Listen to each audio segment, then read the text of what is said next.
Feel to Good podcast, where we discuss all the things caregivers wish people would talk about, but don't, won't, or can't. Hi, my name is Jeanette Yates. I was a caregiver for my mother, and I'm the founder of the Self Caregiver, where I help caregivers feel good, not guilty. And in this week's episode, I am honored to welcome Dr. Connie Siskowski. She is the founder and president of the American Association for Caregiving Youth, or AAC. She was inspired to establish this organization after caregiving for her grandfather at age 11 years old. And then she went on to do a ton of academic research, and she discovered that family health situations often have detrimental academic effects on children. Through her work with AACY, she's dedicated to diminishing caregiving youth suffering and assisting them with the challenges they face daily.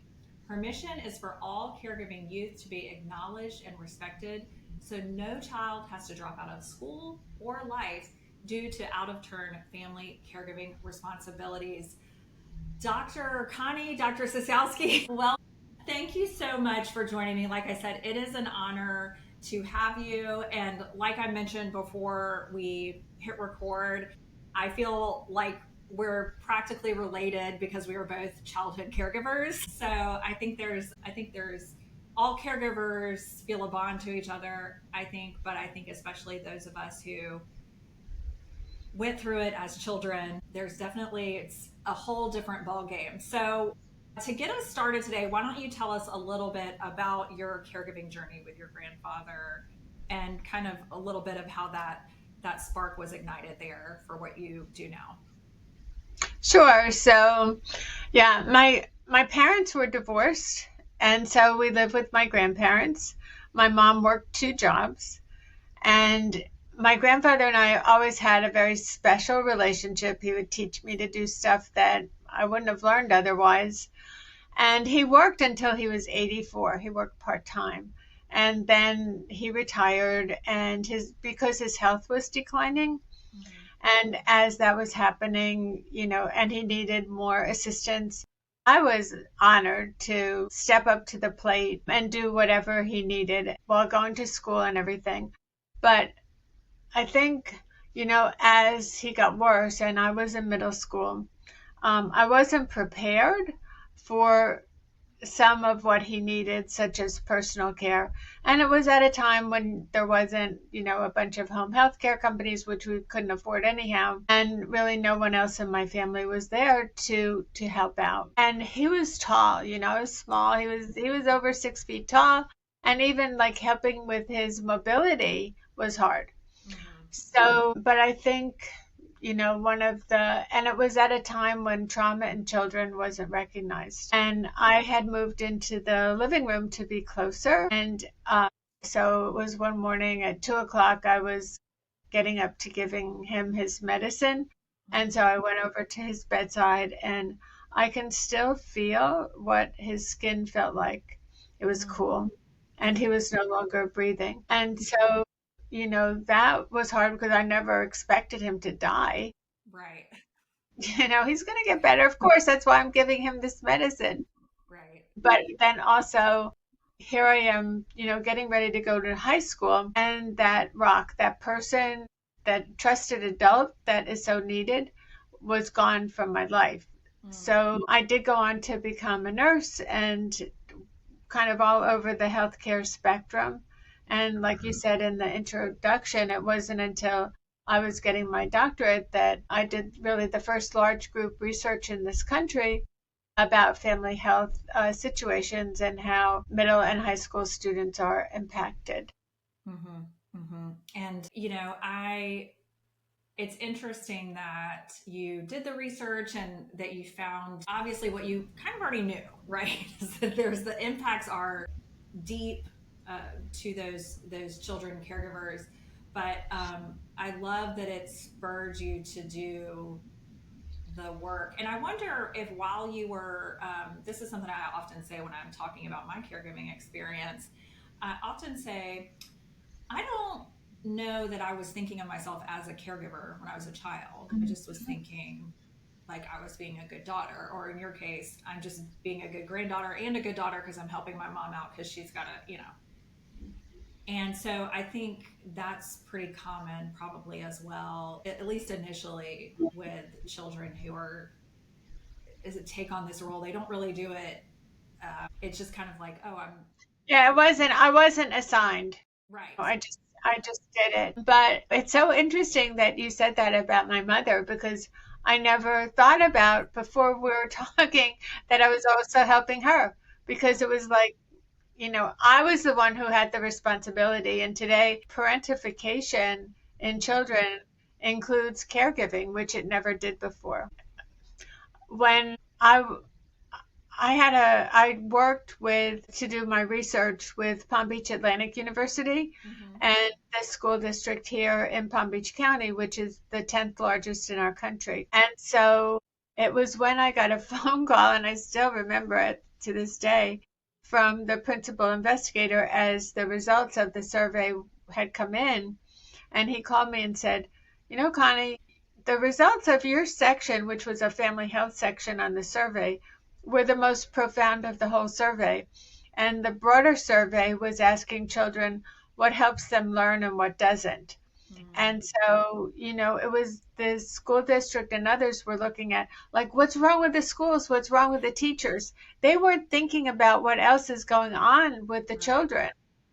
Right. And so when he called me, I just had this overwhelming feeling. It was kind of like, what people might call a calling to Yeah. do something about it. Right. Which I also we that can be a whole separate conversation because a lot of stuff in caregiving we're all just overwhelmed and we vent and get upset and which is all totally valid, but to then to be able to say, okay, I'm ready to do something about it, or I can I'm able to do something about it is that next step. And boy, I'm glad you've taken it. And I've watched some of the videos of some of the students who have gone through the work of AACY, and they are very happy that you exist and that you did that as well. But I Yeah. want to dive in a little bit more to your research and just can you give us a few of the findings that were the most, like you mentioned, with the most profound, the most eye opening to you, Yeah. just some of those types of things?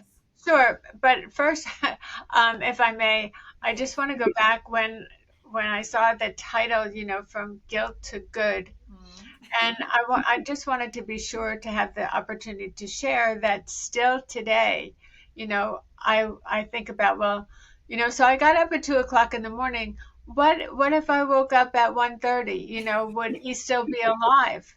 And Yeah. intellectually, I know that that's not true, but you always wonder, it's like the what ifs. What if I did Right. this? What if I did that? Would have made a difference? And I know it wouldn't have, but still, it's that feeling that you have. So Yeah. other people may have that too. So I just Yes. wanted to share that. Yes, thank But you. Thank you. It is very validating to know that you're not alone in the guilt. And I think that's why it's so important to talk about it, which is why I do the podcast. So thank you for sharing. yeah, yeah, sure.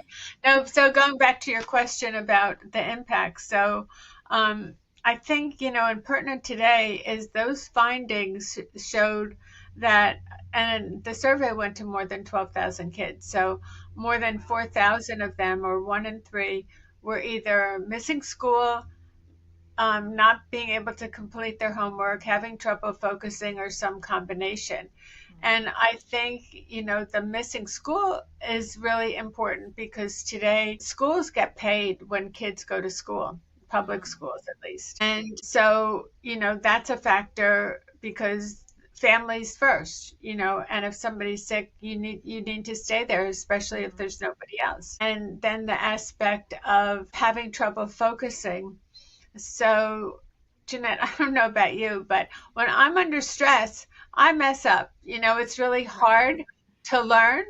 And Mm-hmm. so, how can we expect these children who are under the stresses of caregiving, worrying while they're in school, and knowing that maybe that they could do better, and at the same time, they want to be the best caregiver they can be? Right.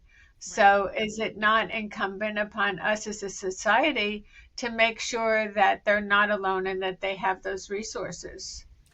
Yes, I mean that was something that when I was reading some of your research and just some of the articles, there is this there's that practical stuff like I there's the worry um, about, what's happening at home when I'm at school, or, will I have enough time to do my homework after I do all the things I need to do for my loved one? There's that. And then, I don't know, but I would imagine that some of the caregivers, especially the younger ones, like for me, I didn't understand when I first started helping take care of my mom. I didn't understand exactly what her disease was, but I knew that if she got upset, if she got really stressed out and got upset, that could make her worse.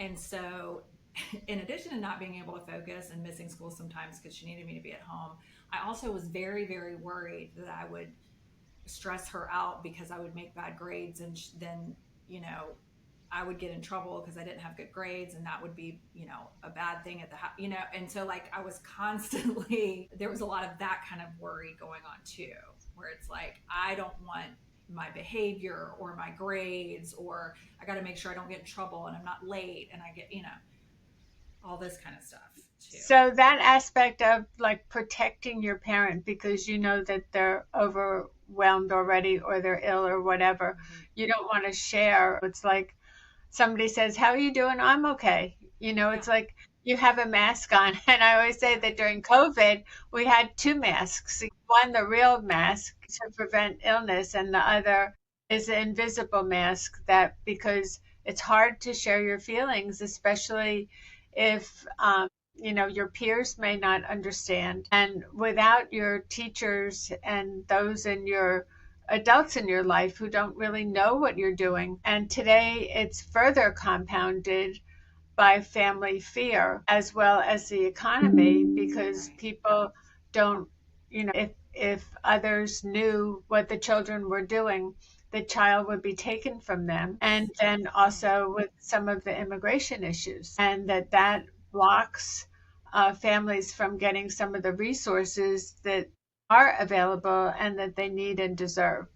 Right. Exactly. I wholeheartedly agree. And like you say, it just kind of compounds. It's not just the stress of caregiving or the stress of school. Every kid is stressed out at school right now.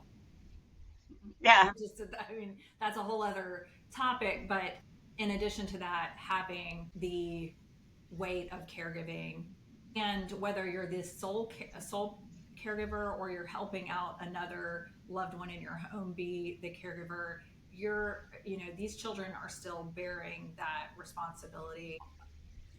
That's really an adult responsibility. They shouldn't have to, period. But I Well, love that instead of saying, we could, there's like part of me is like, I don't want there to be children caregivers. I want there to be a better system to like take care of this. But obviously, until we get that, having the work you do and I know there's a whole bunch of volunteers. We're going to talk about the ways people can get involved here in a minute. But I think that's so important. Is stepping in. well, and people who don't know don't understand. Actually, I was meeting with one of our two examples. One is that one of our county commissioners said to me when I was talking about this with her that, well, people may not want to know because if you know, then you have to do something about it. But then there was an egregious comment made Mm, to say, well, children shouldn't be doing this. They should be in foster care. And oh, that is so ridiculous because who's going to be taking care of the person that they're taking care of? And who's right, going to be care of them when they go in foster care? right, But you know what? We can't, it's like you have to give some grace, right? right, And not expect that people who don't know should know right. because information hasn't been shared. Right. And that's why it's so important to raise awareness that, like, I think I was telling you this off recording too. It's like I was talking to a good friend of mine and mentioned the work of the AACY, and she was like, "How can a child be a caregiver?" And of course, she's talking to me, who was a child caregiver, and she still can't fathom it. Yeah. She still can't fathom it exists, even though she knows someone in real life that had to do that. And so I think that's why it's so important to keep talking about it, because it is so hard to wrap your head around.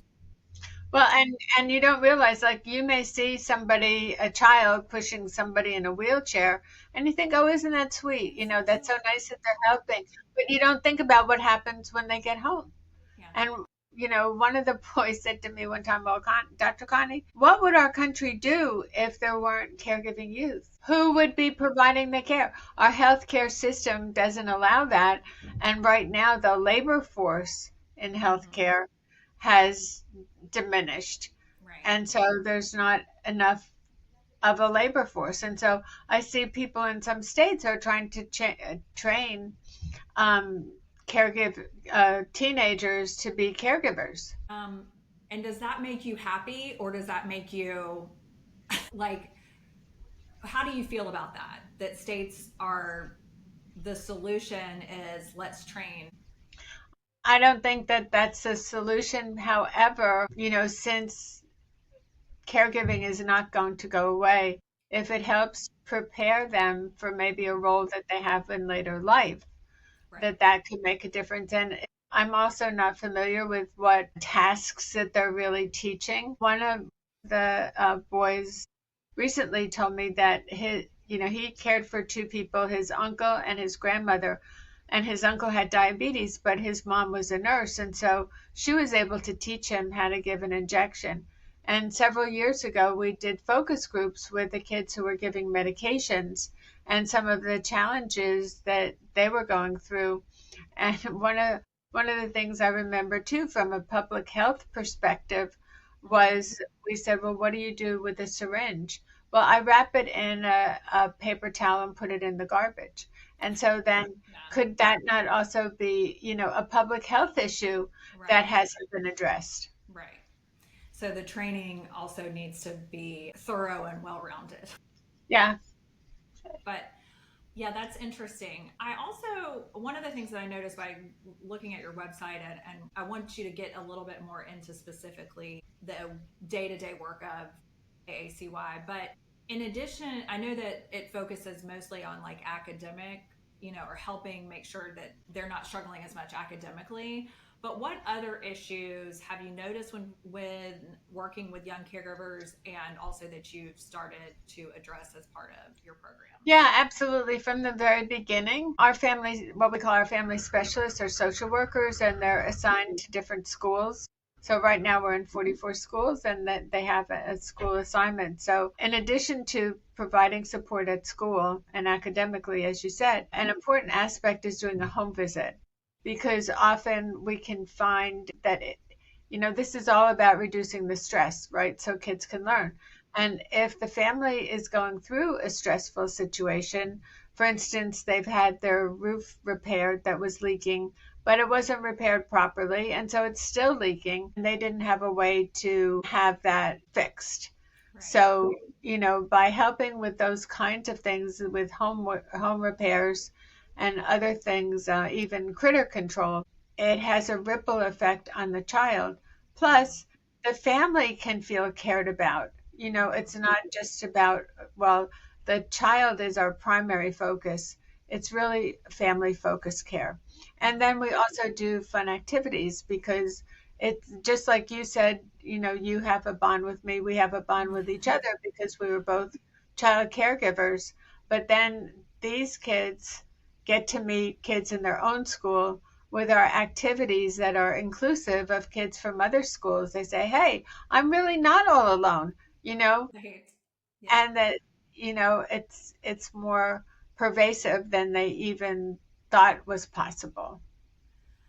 Well, I love that you do the home visit, and it was reminding me when you were talking when I was little, and my mom, she had been diagnosed. She was staying at home. My stepdad was working. You know, she could be alone, but some days were worse than others. So some days she would ask me to stay home with her. But one of my chores, one of my jobs was to do the laundry. And we had a washing machine and a clothesline. So that meant 9, 10-year-old me was taking the wet clothes out of the laundry and putting it in a basket and going to hang it up outside, which sounds really sweet and Little House on the Prairie, but wet clothes are very heavy. And I'm thinking maybe AACY could have helped us get a dryer. Yeah, and we would have. But sometimes something specific like that is part of an ask for other people. They're Yeah. happy to do that. Well, and that's another thing is like I'm reading that more and more and like hearing that from other caregivers is like sometimes your support system has to come from places that you don't normally expect. And it's like, why did it not occur to any adult in our, and I know why it didn't occur to me. I was 9, but to like ask the church, Hmm. it's like, huh, I didn't, that would have but yeah, so to your point, there perhaps are you say like are one of the things that you do also help them find the resources that are available they just may not know about as well. Yeah, well, Okay. we have a lot of community partners. I can always remember walking into a home and the mom had died recently and the dad was nonverbal and the grandmother had a stroke and she was on a mattress in the living room. So one of our relationships is with a nonprofit that provides beds, Yeah. and you Wow. wouldn't, and that's so important, for the kids, but also for others in the family. Yeah. That's great. I just wanted to come shadow you for a day and or a week Come on. probably and like see what's going We're on. having a conference on November 13th. You should come. Another thing, when I was doing research for this episode, I came across on your website there is the white paper that was published in 2023 and the research done there. And I've loved the recommendations that were made at the end. One of the recommendations made was adapting existing services for caregiving youth and their families that have already been proven successful in the US and internationally. What are some of the successful programs that you've seen implemented or that you've implemented? And how do we as other communities go about getting those programs in place in our own communities? Yeah, so our mentor program has been really successful, and that's helped the children have another adult that they can confide in, that they can learn from. Think also, we're when you're in high school, at least in Palm Beach County, you have to earn community service hours in Mm-hmm. order to graduate. And so we developed a program so that the kids fill out a log sheet of what they've done on a quarterly basis. And based on what we call our level of responsibility, we award them on a certificate community service hours that they can turn into their school. We've also worked with the school. We need to think about what can be at no cost for the schools. Mm-hmm. Right. And Okay. so, one of the things during this time, there's been a focus on kids not using smartphones in school. Mm-hmm. And so, but, it's important that the kids be able to Right. call home to check Right. in. If you're a We caregiver, not so easy, especially. Right. But, why not let the school offer the child the opportunity to call home using the school landline? That Mm-hmm. doesn't cost them one thing. If Right. a child has to be late for school because of caregiving, don't punish the child and give them detention or Right. suspension for being late. Give them that flexibility. The same thing if they have a homework assignment and they can't complete it because they're up half of the night. Allow them a little flexibility. And some of those flexibilities are already awarded to Mm-hmm. children in foster care or who are homeless. So, why, when there's so many more caregiving youth than there are those two groups of children, why should they not be recognized? Right. It's almost too logical for some people to make the legislation available. So that's a really good, practical step is to look and see because your point, there being more caregiving youth than there are homeless youth or in foster care. Is that what you're saying? Yeah, and that's Okay. true. Yeah. According to the statistics from 2019, the Youth Risk Behavior Survey in Florida. Okay. So, but there might already be services in place for homeless students or students in foster care that might be also relevant and easily Yeah. applicable. So that's like a great place to start. That's would probably be fairly simple, all things considered. Nothing simple when you're working in a big system, but all things considered. So that's a great place. I love that action step. Also, are there chapters of American Association of Caregiving Youth? How do people Like if I want to help the youth, caregiving youth in my community up in Northeast Florida, how do I go about not reinventing the wheel, but bringing on AACY to help me do that? Well, you can develop an affiliate relationship, and one of those relationships is in the state of Colorado. There was a woman there who had a company that reached out nationally to support adult family caregivers. And so she formed a nonprofit to support caregiving youth. And she's located in Denver, and her nonprofit is now called the Colorado Alliance for Caregiving Youth.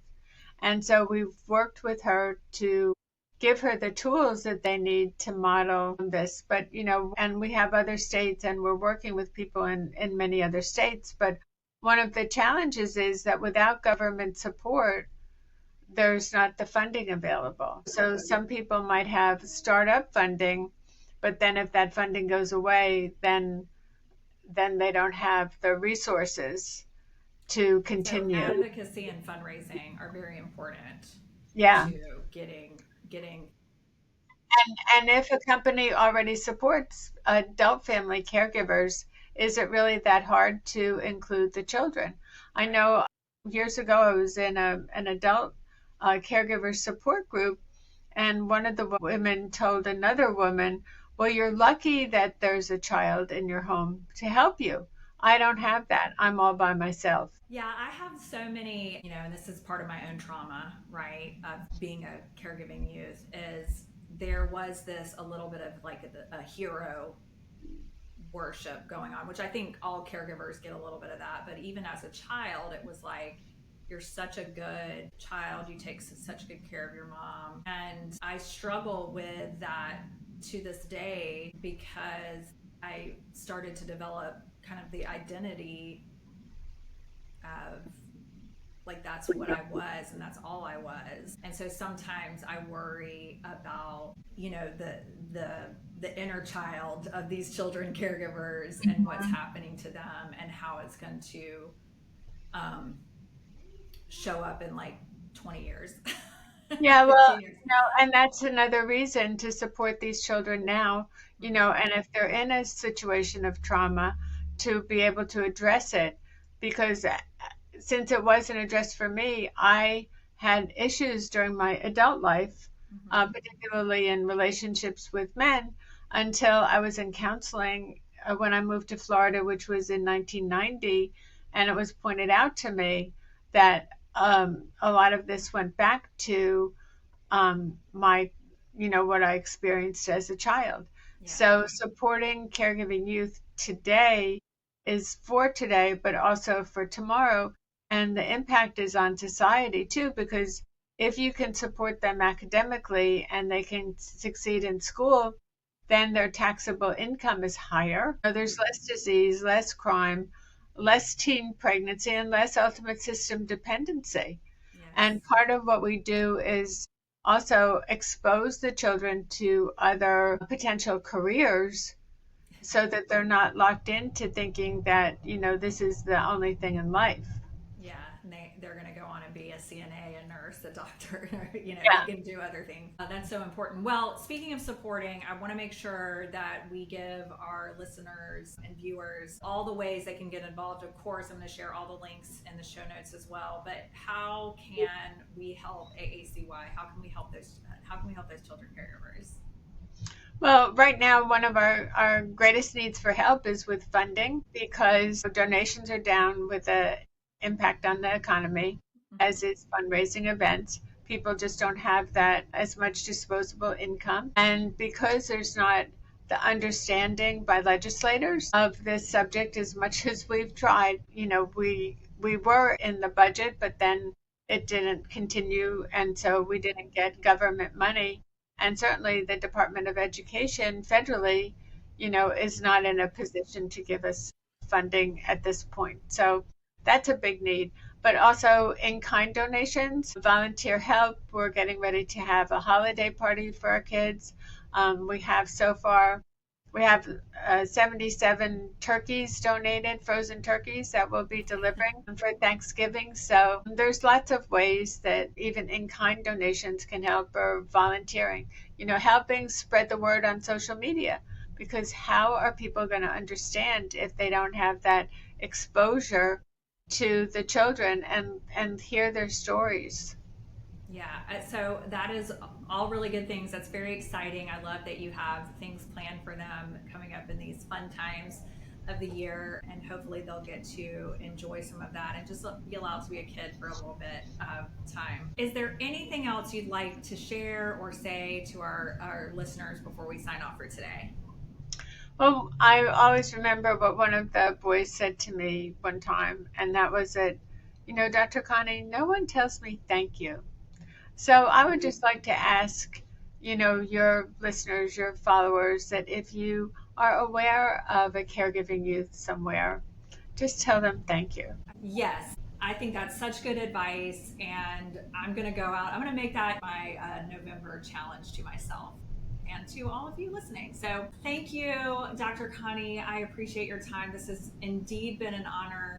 I appreciate you, all the work you and the rest of the people that are helping with the American Association for Caregiving Youth. I will add all of the links to your website and to, there's actually a clip I'm going to share of Adrian Brody introducing you at the CNN Oh, the Award. CNN. What a dream! You will, and that video was really great. And one of the little girls in there just got so excited, and I love that whole video. So I'm going to share that video. I'm going to share the aacy.org website. I'm going to share your social handles so that everybody can connect, follow, and spread the word about the great work you're doing. Thank you so much. Thank you. And it is a team effort. I might have been the founder and president, but it's a total team effort. Yeah, you got a whole team of great volunteers, board members, staff that is working with you to help these kids, and